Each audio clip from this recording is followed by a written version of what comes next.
Who did the most damage to humanity in the history of mankind? Story 1. Thomas Midgley Jr. played a huge role in developing tetrathyl lead, the additive used in leaded gasoline that went into mass production during the 1920s. This invention caused a worldwide rise in blood lead levels, especially in children, leading to developmental issues, stunted growth, and even higher rates of violence among adolescents in several countries. Midgley was also behind the discovery of chlorofluorocarbons, CFCs, particularly freon, which later proved disastrous for the ozone layer. As of October 2020, the ozone hole above Antarctica measured roughly 23 million square kilometers, 8.9 million square miles. While his inventions may not seem as directly destructive as others in history, their widespread impact has been felt for decades, even long after both leaded gasoline and CFCs were banned. Ironically, Midgley's final invention ended his life.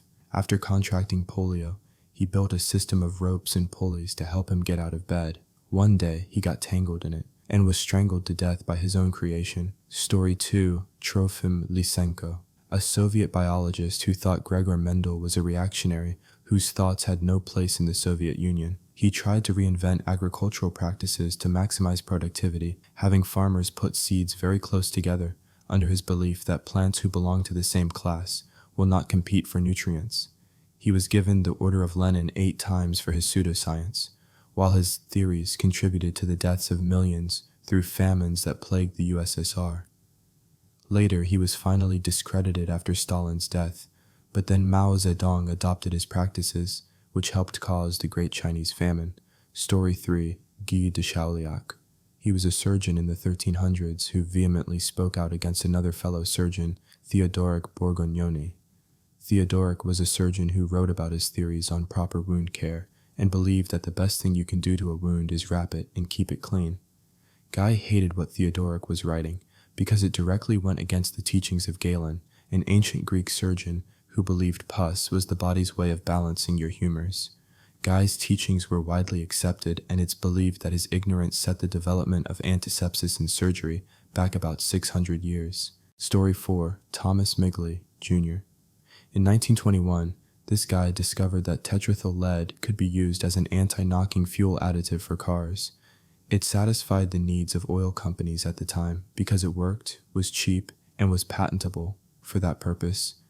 But it was also incredibly toxic, and burning leaded gasoline was hugely pollutive. Eventually, after the creation of the EPA and an oil crisis in the mid-70s, leaded gas was banned in 1996, but the damage was done. Interestingly, the guy didn't even show up for the occasion when the first customer filled up their car with leaded gas, because he was at home, sick with lead poisoning. Story 5. I would suggest Andrew Wakefield. His work, Ileal lymphoid nodular hyperplasia, non-specific colitis, and pervasive developmental disorder in children, has been directly responsible for the mistrust of vaccines, the decline of Western rates of vaccination, and basically telling everybody that there's a boogeyman underneath your bed. He is directly responsible for thousands and thousands of deaths. He's a scientist who made a mistake. Why are you blaming him? It's not that he made a mistake. He had purposely customized the outcomes to meet the hypothesis so that he could get rich selling safe vaccines and diagnostic kits. He poisoned the well that saved so many people just so he could get rich. I have no idea how he can sleep at night. Story 6. Sheikh al-Islam. I heard of this guy after hearing someone on TV complain about how this man set the Islamic world back by centuries. In 1515, the age of the Ottoman Empire, he, a learned scholar of the kingdom, issued a decree that forbade printing, press, and made using it punishable by death. Wiki. In the year 1515, Sheikh al-Islam of the Ulema, learned scholars, issued a fatwa that printing was haram, forbidden. As a result, Ottoman Sultan Selim I issued a decree of a death penalty on anyone using the printing press. The fatwa has been attributed as one of the reasons for the stagnation of knowledge, invention, and discovery in the Muslim world, at a time when Europe was in the midst of the Renaissance period. It seems that Sheikh al-Islam is a title though, not a name. Story 7. The Yongle, emperor of the Ming dynasty in China, ordered the fleet of Zhenghe, the greatest trading and exploration fleet of the time, to be burned during his reign in the early 1400s. This was the beginning of an era of isolation for Chinese kingdoms, which ultimately led to the collapse of Imperial China and indirectly to the rise of the PRC.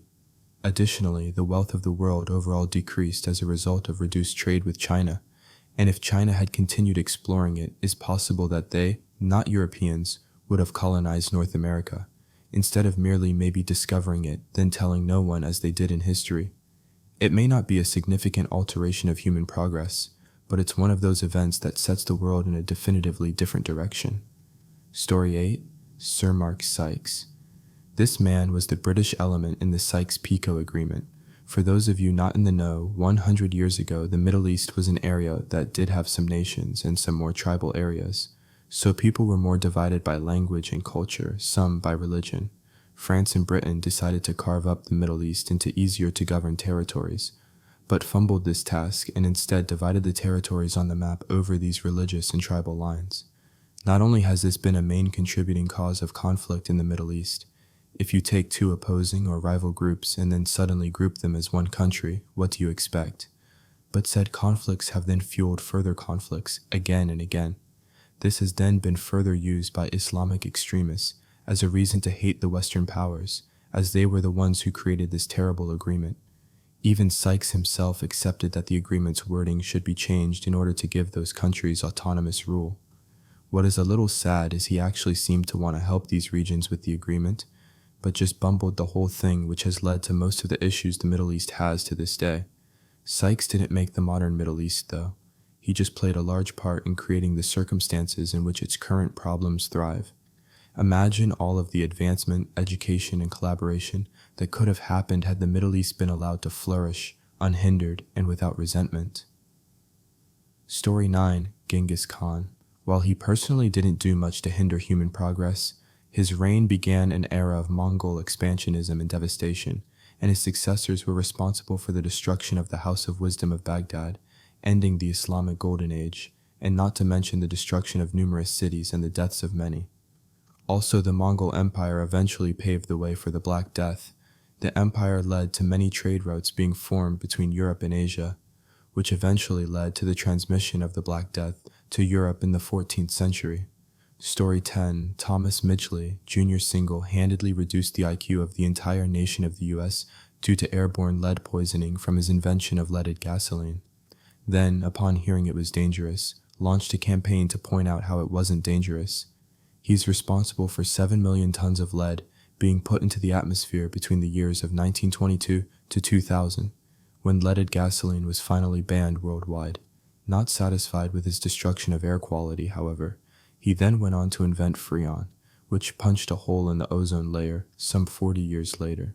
Truly, this man's war on human lungs and quality of life is unmatched. Story 11. Charles Babbage. It wasn't necessarily malicious, but he hindered the progress of computers for around 100 years. In the 1800s Industrial Revolution, he designed a working computer. He had interested buyers. He had financial backwards. He had created designs for analytical engines that wouldn't be created until the next century. And what did he do with all of this? Nothing. No final product was manufactured or released, and we didn't end up with computers until the 1900s. Imagine what we'd have today with an extra 100 years under our belts in computer development. I don't think a wider release of the analytical engine would have helped much. Computing only really took off in the 20th century because of vacuum tubes, invented in 1904, and transistors, invented in 1947. And both inventions were totally independent of Babbage's work. Algorithms have been studied for millennia, and being able to run an algorithm on a physical device doesn't really provide any benefit to researchers. Hell, people working on novel algorithms today will usually prove their algorithm theoretically before actually implementing it. Theoretical computer science started with the foundational crisis of mathematics, Hilbert's program, Gödel's incompleteness theorem, and the Turing machine. It came from a mathematical problem, not a practical one. Babbage's design was a remarkable feat of engineering, but it was basically a dead end in terms of scientific development. Story 12. John Calvin. You know all the things you hate about Christians. I'd wager most, if not all of them, can be traced to John Calvin.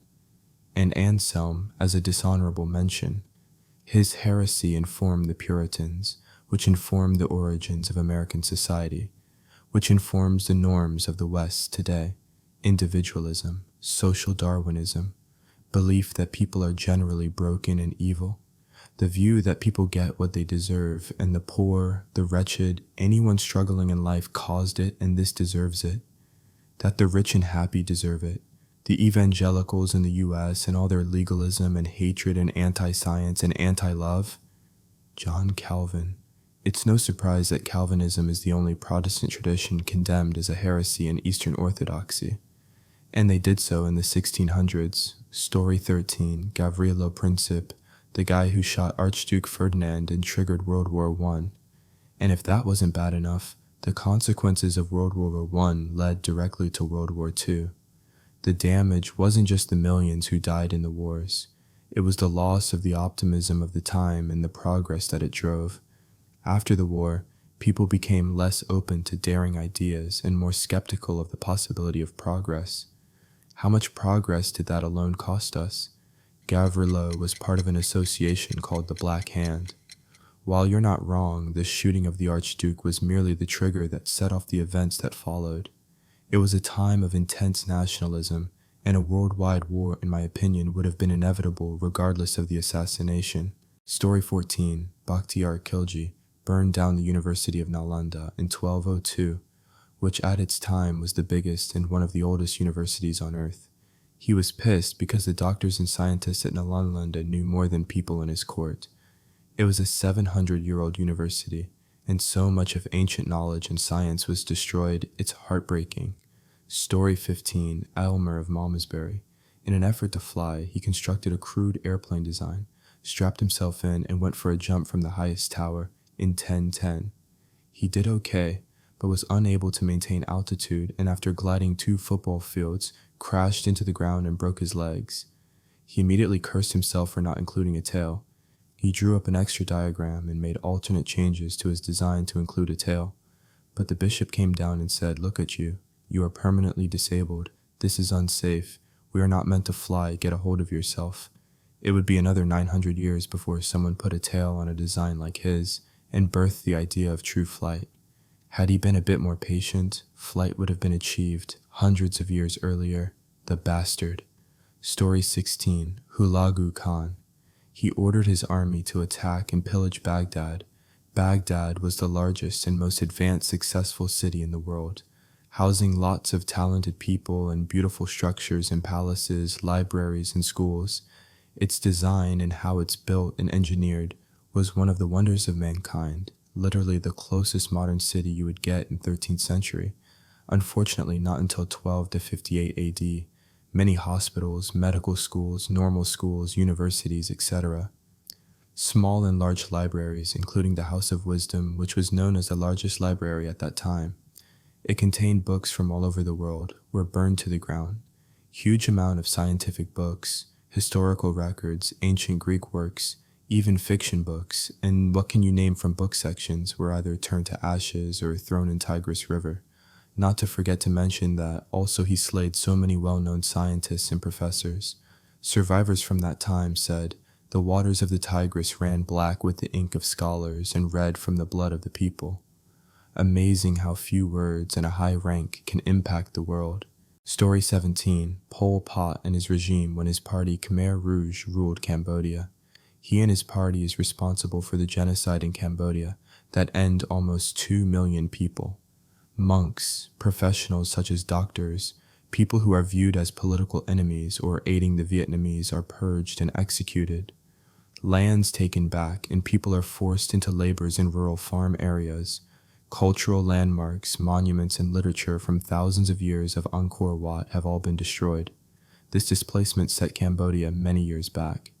Cambodia was once a powerful kingdom in Southeast Asia, but now a country with many people in poverty and poor governance. Recovery is a tough and difficult road for Cambodia. Story 18, Sorry It's Not an Individual. The Roman Catholic Church choked out scientific discovery for hundreds of years, considering how fast we have advanced over the past 2 centuries. If people had been allowed in the past to study without prosecution, we would have colonized Mars for years by now. Advancement is basically on an exponential curve if research is maintained and encouraged. Story 19, Woodrow Wilson. Never has a man been in a position of such power and influence and squandered it, making terrible decisions that continue to haunt the world to this day. Most of these were terrible decisions, even without the benefit of hindsight. Among these decisions include the top three: using up the vast political capital he had by saving the Allies in World War I to create a global political body that was useless and his own government didn't support. Whenever he could have pushed back on something that was clearly a bad idea, like for example the partition of the Ottoman Middle East or painful reparations upon Germany, all the other Allied leaders had to do was threaten his League of Nations, and he caved like a little girl. Enshrined and reinforced Jim Crow and segregation laws more so than any other U.S. president. I don't think I have to go into how that's still affecting us. Pushed heavily for Allied intervention in the Russian Civil War and failed to commit anything of substance that could actually turn the tide.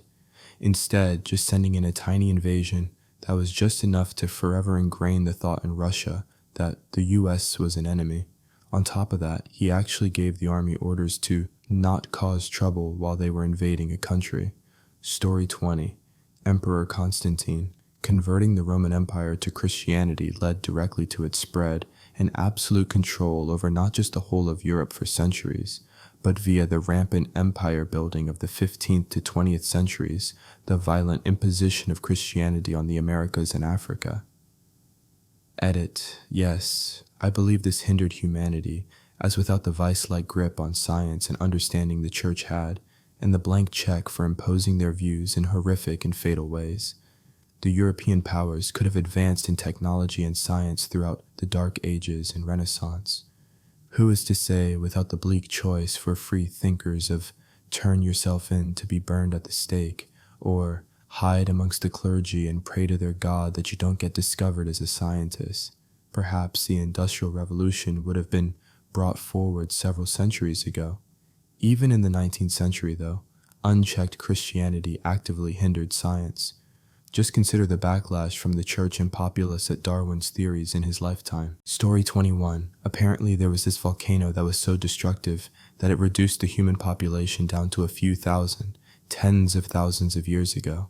Imagine if some guy who was the leader of a group or something decided to move his group somewhere else, which happened to put them in a spot to better deal with the volcanic fallout and survive. And maybe his group just so happened to be a bit smarter than the group that ended up surviving in reality. Then, since they have now survived and their slightly smarter genes spread through the gene pool, and the average intelligence slightly increased, maybe they would have advanced to agriculture earlier than we did, making it so they could have possibly have been thousands of years more advanced by now. Story 22. Hard to put one man to this, but I'm going to go with Prince Henry the Navigator. As the most prominent figure in the start of the age of exploration, he set up the first major European trading post in West Africa and ushered in the colonial era. In doing so, trade was established as an exploitative practice, with gold and slaves coming back to Portugal. To some extent, he also established the use of violence in establishing trade as well, and the first move advantage he generated pushed the rival Spanish to look west to the Americas with a pattern to follow. How many billions of people suffered under European colonial rule? Indeed, how many people and countries suffer even today as a result? From the transatlantic slave trade to the destruction of indigenous people, to the carving up of Africa, to the century of humiliation in China, to British India, the creation of an entrenched exploitative and composite system rather than a system based on mutual cooperation had its roots right there. It might be unfair to pin that all on Prince Henry, but in my opinion, colonialism was not inevitable at all. It evolved from a range of factors, but starts there in my opinion. Story 23, Charles Babbage. Yeah, I know. He's essentially the father of the computer, having made a mechanical calculator in the mid-1800s. That said, if he was the father of the computer, its mother could have been said to be Ada Lovelace. She saw his invention for what it was, a computer, and developed the first programming language based off of Jacquard loom punch cards. Where he saw only numbers, she saw symbols, variables, and registers. Babbage was a brilliant man that was in love with his mechanical baby and could see no farther than its physical boundaries. He failed at getting it funded, and when Ada Lovelace wanted to be in charge of the project, he shut her down. We could have had computers 100 years earlier. The ramifications of this, his biggest failure, are mind-blowing. Story 24, your question specifically says history, and I will choose to ignore that. The answer is almost certainly some unknowable person I will call Caveman X. In some dispute, Caveman X ended Caveman Y. Caveman Y didn't have children yet, so in doing so, Caveman X single-handedly prevented a gigantic branch of the human family tree. If it had the chance to exist, that branch would have included some nerd who invented the printing press 10,000 years earlier than Gutenberg, or some other thing like that. If you subscribe to the many worlds hypothesis, have access to every universe, and have a perfect history of each universe, I bet there is a story like this one that would blow our minds. Since none of these things are actually possible, I will just be vague.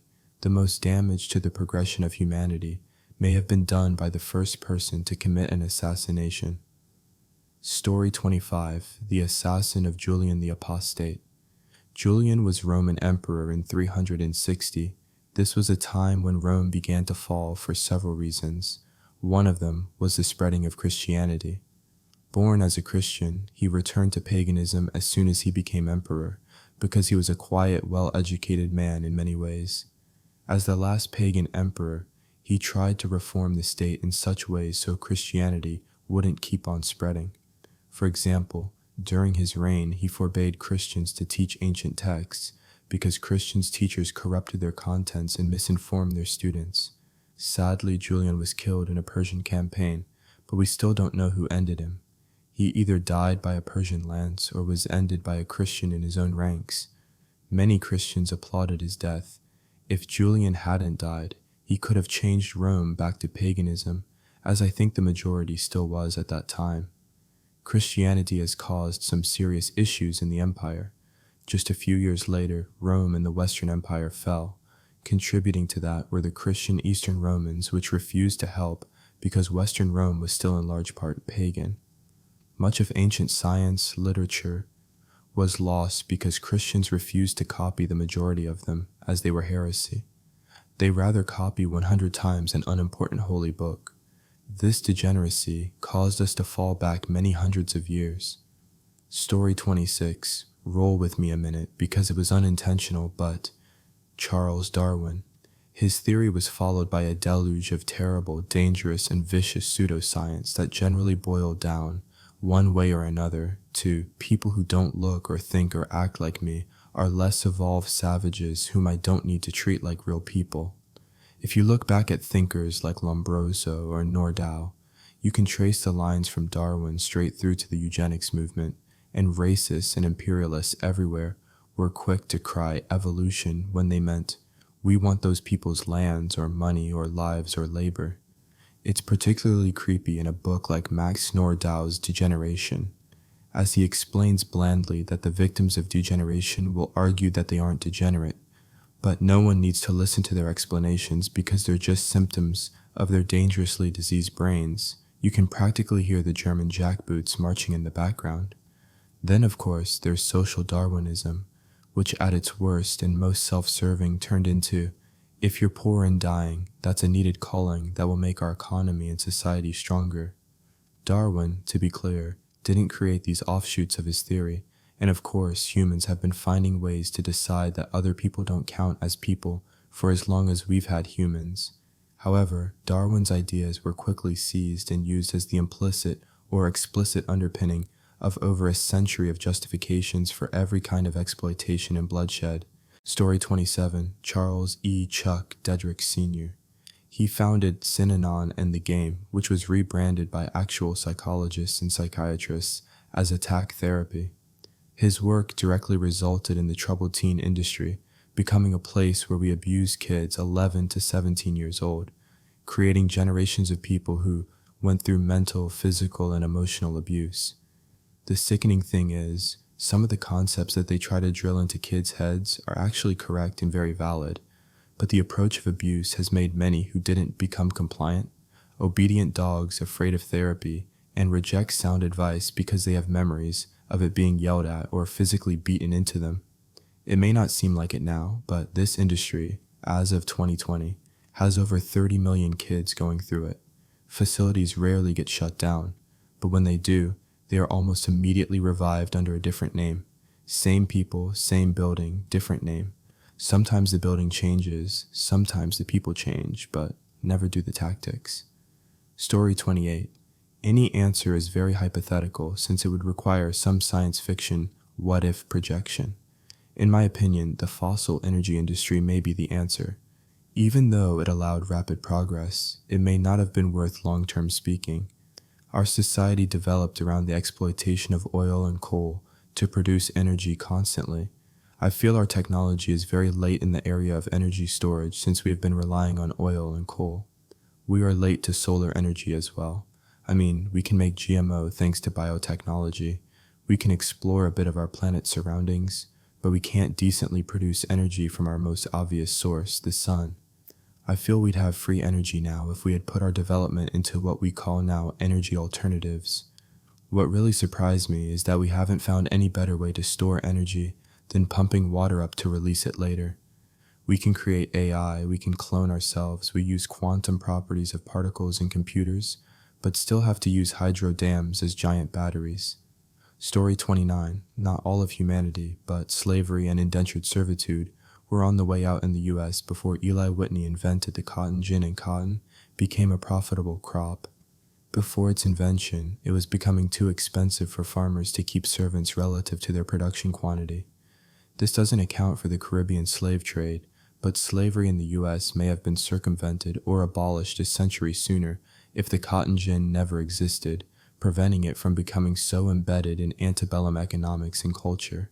Story 30. Raymond, chairman of ExxonMobil from 1999 to 2005, who organized and financed the smear campaign against scientists warning about climate change.